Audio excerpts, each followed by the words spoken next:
बसंत पंचमी का दिन, महाराज सरस्वती का दिन, जिस दिन जो बच्चा पढ़ने में कमजोर होता है उसके हाथ से बसंत पंचमी के दिन सरसों के 31 फूल शंकर जी को चढ़ा दिए जाते हैं तो बच्चा पढ़ने में अव्वल निकल जाता है। उसके बच्चे को कभी नहीं कह सकते कि पढ़ने बैठ, वो खुद बैठेगा। केवल आज बसंत पंचमी का दिन, एक ही दिन चढ़ता है। और बाकी के सरसों के फूल आपको मालूम है कि रोग मुक्ति के लिए तो होते ही हैं। ये तो आपको पहले भी वर्णन किया महाराज कि जब कोई एकदम रोग आ जाए और डॉक्टर एकदम बोल दे कि ये रोग भारी आ गया है और इसकी जांचें जाएंगी और फिर ये कुछ भी हो सकता है, तो क्या करा जाता था कि 108 सरसों के फूल लाकर तुरंत शंकर भगवान को चढ़ाए जाते थे महाराज। तो चढ़ाने के बाद में रिपोर्ट अच्छी आती है। ऐसा नियम है। कहीं ठेका, कोई ठेकेदारी करते हैं ना, जो ठेका भरते हैं कि भाई मेरा टेंडर आना चाहिए, मेरा ये काम होना चाहिए, मेरी मल्टी बनना चाहिए, या मेरा ये काम के लिए जा रहा हूं, ये काम फतेह होना चाहिए, उसके सबके हाथ पैर जोड़ने से अच्छा एक काम करो, बस 108 सरसों के फूल उठाओ, शंकर जी का उद्धतेश्वर महादेव का नाम लिखो और छोड़ दो, शिव जी के ऊपर एक एक कर चढ़ा दो, वो ठेका तुम्हें ही मिलेगा, वो काम तुम्हारे पास ही आएगा। बस केवल अवधूतेश्वर अर्थात ये जो क्रम है, ये वो क्रम तो 108 सरसों के फूल का आप कभी भी कर सकते हो, पर जो ये बच्चों के लिए किया जाता है वो केवल बसंत पंचमी के दिन ही होता है। महाराज आज जी के सरस्वती जी का एक नाम शारदा है। क्या नाम है? जम के बोलिए जरा। शारदा। ये शारदा नाम कहां से पड़ गया? सरस्वती माता को शारदा नाम किसने दिया था? भाई नामकरण होता है तो हमारे यहाँ तो आज भी नियम है महाराज कि बुआ कोई नाम बताती है, मामा जी कोई नाम बताते हैं और दादाजी कुछ बोलते हैं, कोई बोलेगा टिक्कू, कोई बोलेगा पिक्कू, कोई बोलेगा कुछ, सबके नाम अपने अपने रहते हैं, कोई प्रेम से क्या बोलता है। तो सरस्वती का शारदा नाम किसने प्रदान किया था? माता सरस्वती को शारदा संबोधन किसने दिया था?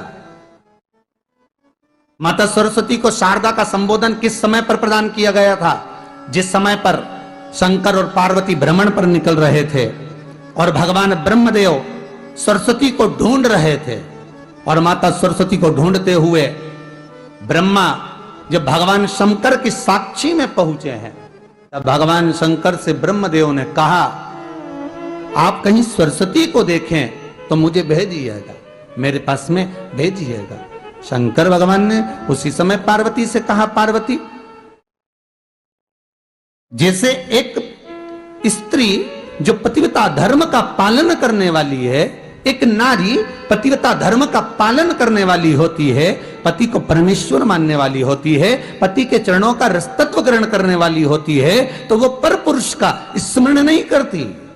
उसी तरह एक पति जो अपनी अर्धांगिनी के साथ में रहे और अर्धांगिनी के साथ चले तो पर नारी का स्मरण नहीं होना चाहिए। तो एक काम करो पार्वती, तुम उस सरस्वती को बुलाना प्रारंभ करो। अब पार्वती जी ने कहा सरस्वती तो मेरी बहन जैसी है, सरस्वती तो मेरी सखी जैसी है, अब मैं उसको अगर बुलाऊं, आवाज दूं, अच्छा नहीं लगेगा। तो माता पार्वती जब ढूंढते ढूंढते ढूंढते ढूंढते शंकर भगवान के साथ में भ्रमण करती करती पहुंची, तो क्या देखती है माता पार्वती कि एक सरोवर के पास में माता सरस्वती बैठकर सरोवर में अपना मुखाग्रविंद देख रही थी। श्वेत वस्त्र था मेरा माँ का और बड़ी सुंदर गले में माला पहन रखी थी माता सरस्वती ने, और एक सरोवर में माता सरस्वती अपने मुख को जब निहार रही हैं, उस दर्पण के भाव में अपने प्रतिबिंब को देख रही हैं, तब उस समय पर माता पार्वती ने कहा, शारदा, सरस्वती को लगा कि मेरा संबोधन ये किसने कहा, पलट कर देखा, सरस्वती ने कहा पार्वती तुम?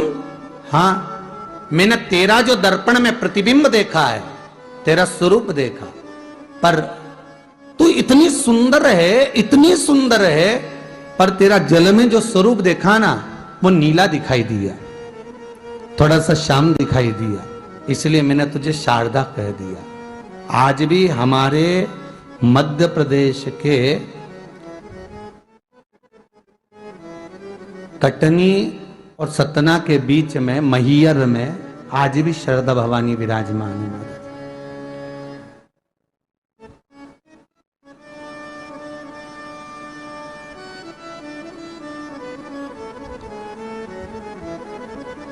धार जिले में जाएंगे तो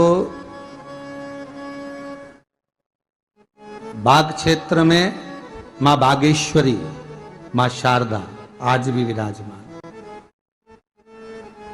कहा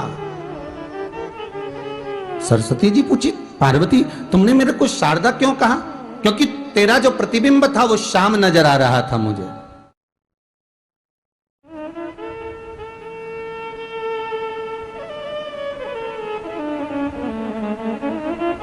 उस प्रतिबिंब को देखकर मैंने तुझे शारदा का संबोधन दिया।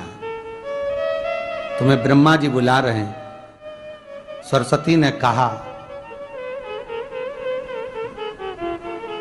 पार्वती मैया दीदी, आपने मुझे जो नाम दिया है, जगत के लोग, संसार के लोग मुझे इस नाम से जब पुकारेंगे तो ये शारदा, ये सरस्वती स्वयं उसके कंठ पर, उसके मस्तिष्क पर सदा विराजमान रहेगी, ये शारदा बनकर। इसलिए हमारे स्कूलों में, हमारे काव्य ग्रंथों में, हमारे जो कविगण रात्रि को जो काव्य पाठ करते हैं, कविता का स्मरण करते हैं, वो सरस्वती की वंदना नहीं करते, हे शारदे मां, शारदा की वंदना करते।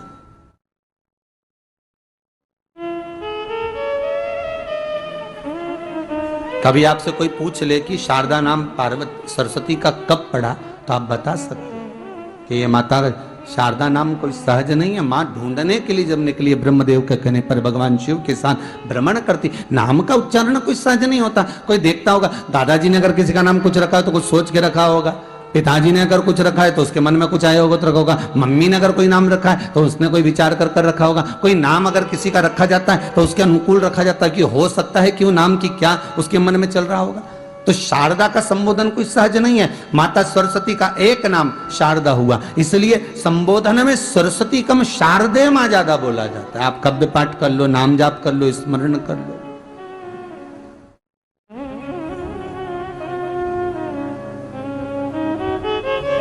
शिव को प्रिय है पुष्प में आंक का पुष्प, जो आंकड़े का पुष्प होता है, शंकर को बड़ा प्रिय है। और दूसरे नंबर पर शंकर को प्रिय है शमी का पुष्प, बहुत ध्यान देना महाराज। तीसरे नंबर पर शंकर को प्रिय है महाराज सरसों का पुष्प। सरसों होती है ना, जो राई अपन बोते हैं, सरसों बोते हैं, उसमें पीले कलर का जो पुष्प लगता है। हमारा तो निवेदन रहता है जब तक सरसों आए तो प्रयास करा करो कि सरसों के 108 पुष्प शंकर भगवान पर चढ़ाना प्रारंभ कर दो। महाराज ये पक्का है कि वर्ष भर कोई बड़ी बीमारी आपको घेर नहीं सकती अगर सरसों के फूल शिव को चढ़ रहे हैं तो। और प्रयास करना कि सरसों का जो पुष्प होता है, सरसों का जो फूल होता है महाराज, अगर कोई व्यक्ति को किडनी या लीवर से जुड़ी हुई कोई तकलीफ होती है, या किसी व्यक्ति का एक्सीडेंट हो गया होता है और उसका कोई अंग रह गया हो, कोई शरीर का कोई भाग रह गया और वो काम नहीं कर रहा हो, जैसे किसी के पांव रह जाते हैं एक्सीडेंट के बाद, किसी का हाथ रह जाता है, या कोई अंग काम नहीं कर रहा हो, वहां ब्लड पहुंच नहीं रहा हो, वो जगह एकदम सुन्न हो गई हो, खाली पड़ गई हो, तो उसके लिए शिव महापुराण की कथा कहती है कि सरसों के पुष्प 11 शंकर जी के राइट भाग में, जहां शिव जी के गण दरवाजे के द्वारपाल मणिभद्र जिस जगह पर निवास करते हैं, कौन निवास करते हैं? मणिभद्र। शंकर जी के दरवाजे के द्वारपाल हैं मणिभद्र जी। तो मणिभद्र दरवाजे के द्वारपाल में राइट भाग में मणिभद्र जी विराजते हैं। मतलब राइट भाग कौन सा हुआ? जब आप मंदिर से बाहर निकलेंगे तो राइट भाग, मंदिर में प्रवेश करेंगे जब राइट नहीं होना चाहिए, आप मंदिर से जब जाएं तो राइट भाग। मतलब आप मंदिर से राइट से जाएंगे तो शंकर जी का भी राइट हो जाएगा, क्योंकि शिव जी ऐसे बैठे हैं तो शंकर जी का भी राइट हो गया, देवता उनका भी राइट हो गया, तो राइट भाग सीधा हाथ मणिभद्र जी का स्थान। 11 सरसों के पुष्प मणिभद्र के उस द्वार पर आप रख दीजिए, और मणिभद्र के द्वार पर रखकर अंदर जाकर 108 वापिस जब आप बाहर निकल रहे हैं, ये पुष्प आप रखने के बाद एक बार बाहर जाएंगे, फिर वापिस आएंगे मणिभद्र के रखने के बाद, और अंदर जाकर 108 सरसों के पुष्प शंकर को समर्पित करेंगे महाराज। उस सरसों के पुष्प जो शिव जी को आप समर्पित कर रहे हैं उसको वापिस लेकर आएंगे। श्री शिवाय नमस्तुभ्यम बोलकर उस सरसों के पुष्प को महाराज सरसों के तेल की बोतल में उसको डाल लीजिए। शंकर भगवान को किसी भी प्रदोष में, शाम के समय प्रदोष काल में उस तेल को वापस ले जाकर चढ़ा दीजिए शिव जी को, उसको वापस लेकर आ जाइए। उस तेल का प्रयोग आप नाभि में डालिए और जो शरीर काम नहीं कर रहा उस स्थान पर कम से कम 15 दिन 20 दिन तक उसकी मालिश करना प्रारंभ करिए। बाबा चाहेगा तो चलाने का प्रयास कर देगा और वो अंग, वो शरीर काम करने लगेगा। मणिभद्र का स्मरण। श्री शिवाय नमस्तुभ्यम, सब बोलिए एक बार जमकर। श्री, अरे पहले बोल दिया, हमारे साथ तो बोलो। श्री शिवाय नमस्तुभ्यम। भगवान शिव के मंत्र का स्मरण कर कर कर। एक बार माता सरस्वती जी ने लक्ष्मी जी से कहा, मैं बहुत परेशान हो गई हूं लक्ष्मी, मैं बहुत परेशान हो गई लक्ष्मी। लक्ष्मी जी ने सरस्वती जी से पूछा, क्यों परेशान हो गई सरस्वती, बात क्या है? परेशान होने का केवल कारण इतना सा है कि मेरा काम है गायन करना, मेरा काम है जनमानस में जिसने बहुत अच्छा काम किया होता है उसका गायन करना, देवता में उसका व्याख्यान वर्णन करना। मैं इसलिए परेशान हो गई हूं कि 33 कोटि देवी देवता में केवल एक देवता ऐसे हैं, देवाधिदेव महादेव, जो बिना सोचे समझे दान करते रहते हैं, बिना सोचे समझे पुण्य करते रहते हैं, बिना सोचे समझे दान करते रहते हैं, कुछ सोचते ही नहीं, उन्होंने उठाया और दे दिया। इनके दान का मैं व्याख्यान करते करते, इनके दान का वर्णन करते करते, इनके दान का गुणगान करते करते, इनके दान का महत्व कहते कहते कहते कहते मेरा मुख थक गया है। अब मैं करूं तो करूं क्या? इतने में लक्ष्मी जी बोली, जितनी तू परेशान है उससे दुगनी मैं परेशान हूं।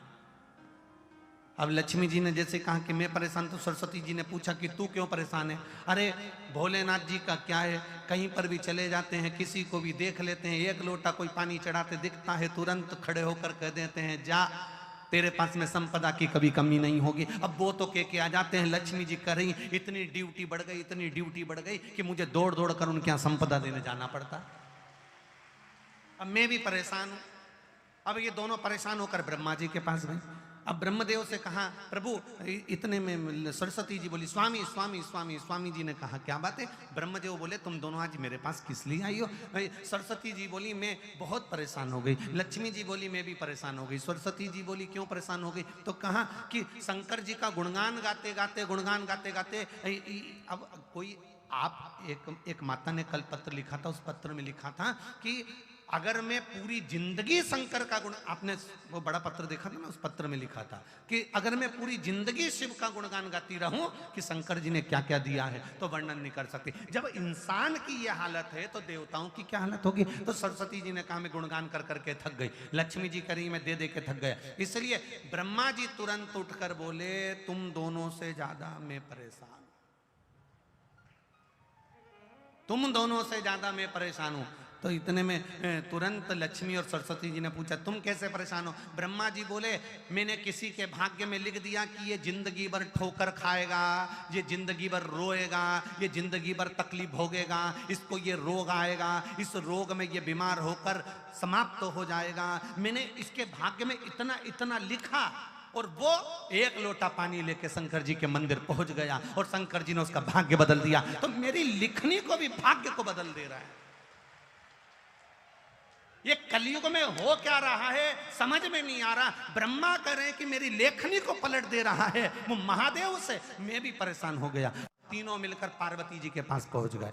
माता पार्वती जी बैठी थी, तब साधना में मिलीन थी। अब तीनों बैठकर भगवान पार्वती जी के पास पहुंचे। माता पार्वती जी ने पूछा, ब्रह्मा, लक्ष्मी, सरस्वती, आज कैसे आना हुआ? सरस्वती जी बोली, हम बड़े परेशान हो गए, तुम्हारे पति तब पुण्य कर रहे, तब पुण्य कर रहे, इतना दान कर रहे कि हम बोल बोल के थके जा रहे हैं। लक्ष्मी जी दे दे के थकी जा रही है। अच्छा, और ब्रह्मा जी तुम कैसे आए? ब्रह्मा जी बोले, मैंने ललाट पर लिखा था कि ये दुख भोगेगा, तकलीफ भोगेगा, कष्ट भोगेगा, इसकी किस्मत में कभी मकान नहीं रहेगा, इसकी किस्मत में कभी जमीन नहीं रहेगी, इसकी किस्मत में संतान नहीं रहेगी, इसकी किस्मत में ऐसा रहेगा। मैंने कितना कितना लिखा था, पर वो लोटा भर के शंकर जी को जल चढ़ाता है और देवाधिदेव महादेव प्रसन्न होकर उनके भाग्य को बदल देते हैं। हम तीनों परेशान हो गए, इसलिए हम अपनी नौकरी छोड़ने के लिए आए। हमें अब यहां सर्विस करना ही नहीं, जब हमारी चले ही नहीं तो हम करके करेंगे क्या। पार्वती मैया आप कुछ कहो। पार्वती जी बोली, मेरा पति मेरे कहने में कभी नहीं चलता, मेरे कहने में चले ही नहीं तो मैं बोलूं क्या उसको, वो मेरे कहने में चलते तो मैं कह देती। फिर भी अगर आप कह रहे हो तो मैं बात करती हूं। पार्वती जी भी शिव जी के पास गईं, लक्ष्मी सरस्वती ब्रह्मा तीनों चारों शिव जी के पास गए, भोलेनाथ जी को एक लोटा जल चढ़ाया, शंकर जी प्रसन्न हो गए। प्रसन्न होते से ही बोले, मांगो तुम्हें क्या चाहिए। इतने में ब्रह्मा जी बोले, तुम ही देख लो, अब भी के अब भी हो गया, अब भी 1 सेकंड हुआ बस, तुमने पानी चढ़ाया और वो बोल दिया मांग क्या चाहिए। अब इतने में पार्वती जी बोली, प्रभु बस इतना सा चाहिए। ब्रह्मा जी बड़े दुखी हैं, क्यों? इनने भाग्य में लिखा कि इसको ये दुख आएगा, इनने भाग्य में लिखा कि इसकी औलाद नहीं होगी, इनने भाग्य में लिखा कि इसको ये बीमारी आएगी, तुमने पलट क्यों दिया? ब्रह्मा जी तुम समझ नहीं सकते, चक्कर ये है कि मेरे पास कोई आता है, मेरा नाम ओघड़ दानी है। ओघड़ दानी का मतलब होता है जो कुछ सोचे समझे बिना दे दे, ओघड़ दानी है मेरा नाम। तो ब्रह्मा जी बोले, तो तुम्हारे पास जो हो वो दो ना। शंकर जी बोले, मेरे पास जितना था मैंने सब लुटा दिया, बस केवल डमरू बचा है, केवल अकेला डमरू और गले में सांप, त्रिशूल। और कोई भी अभी तक मंदिर में आया उसने आज तक नहीं किया कि तुम्हारा सांप दे दो। बोलो रे नोएडा वाले, तुमने कभी कहा हो जाकर कि तुम्हारा सांप दे दो, या तुमने कहा हो तुम्हारा डमरू दे दो या त्रिशूल? ना ना ना, आज तक कोई मंदिर में आके बोला ही नहीं कि तुम ये दे दो। जो भी आता है अच्छी चीजें मांगता है। तो शिव जी बोले, मेरे पास जो था मैंने सब दान कर दिया, मैं तो खुद शमशान में रहता हूँ, वहां पर कुछ भी नहीं रहता, और गुफा के अंदर रहता हूँ, वहां भी कुछ नहीं रहता, इसलिए तो फिर तुम ये बोलना बंद कर दो। शंकर भगवान बोले, मैं बोलता हूँ, तुम देने जाते ही काहे को? कौन ने कहा कि तुम जाओ? अरे प्रभु, तुम तो कहकर चले जाते हो कि जा, तेरे घर में संपदा की कमी नहीं होगी। अगर लक्ष्मी जी नहीं जाती है तो नारायण रुष्ट होकर बैठ जाते हैं और कहते हैं, तूने मेरे शिव का कहना नहीं माना, आज से मैं तेरा मुख नहीं देखूंगा। इसलिए लक्ष्मी को दौड़ना पड़ता है।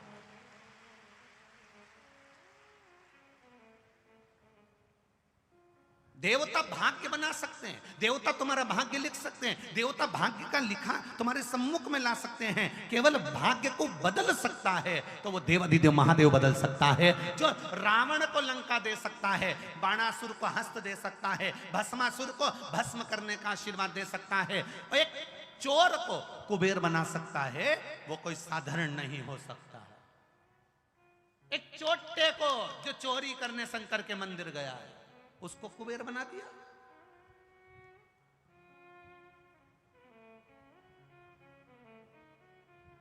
तुम एक लोटा जल लेकर शिव जी के मंदिर में जाते हो, विचार करिएगा, आपको लगता होगा एक लोटे जल से कुछ नहीं होता होगा। फालतू की बात, फालतू की बात। जो तुमको ज्ञान दे कि लोटा भर के पानी चढ़ाने से कुछ नहीं होता, लोटा भर के जल चढ़ाने से कुछ नहीं होता, जो तुमको ज्ञान दे तुम उससे कह देना, तूने चढ़ा के देखा क्या? 2-3